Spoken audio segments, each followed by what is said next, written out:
The night air was still on that lonely rural highway, except for the trembling of leaves and the flashing of red and blue lights. 3 cops. One woman, tied to a tree like a criminal. Her wrists were raw, but her eyes were calm. They thought she was just another black woman pretending to be someone she wasn't. Thought you could play soldier, huh? One officer sneered. Where'd you get that uniform? Halloween store? Another laughed.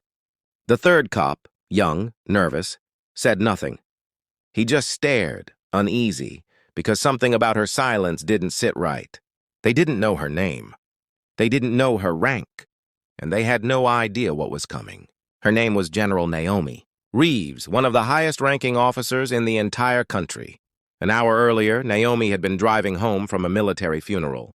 No escort, no convoy, just her in the open road.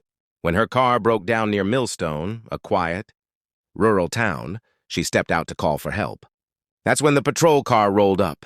Evening, ma'am, the lead cop said. This your vehicle? Yes, Naomi replied. I'm a U.S. Army officer. I just need... He cut her off. A U.S. Army officer? Out here? He smirked. Sure you are? Naomi tried to stay calm. I can show you my identification. But the second cop barked, Hands where I can see them! Before she could explain, they had guns drawn. They pulled her out, slammed her against her car, and handcuffed her wrists tight. Fake, one of them said, looking at her badges. Probably stole this uniform? They dragged her to a tree by the roadside and tied her wrists to it. The rope cut into her skin. And still, she didn't fight. Because she knew something they didn't. Her convoy was tracking her location. And when a general goes silent, the military doesn't wait. They move. She lifted her head, calm and steady, as the cops laughed in the dark. The rookie frowned. Maybe we should check her ID properly first. Shut up, Daniels, the sergeant snapped. You see what she's wearing? She's a liar. Probably trying to trick us.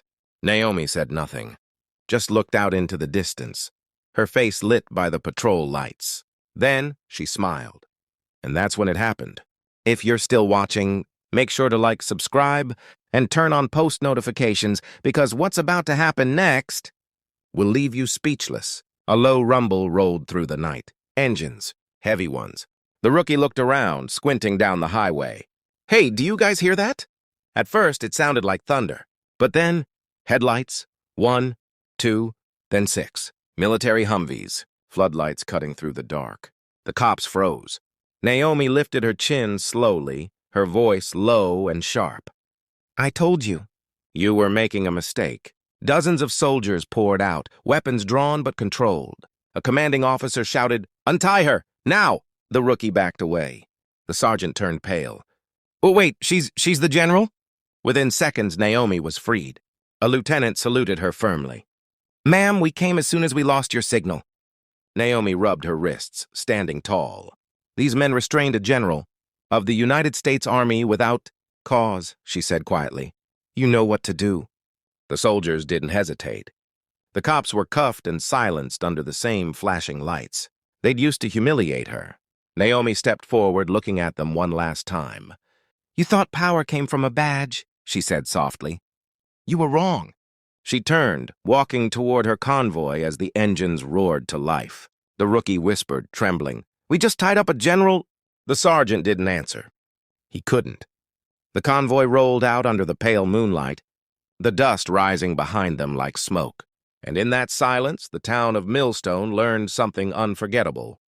That dignity doesn't shout, it stands. General Naomi Reeves, the woman they tried to humiliate, but who showed the world what quiet strength truly looks like.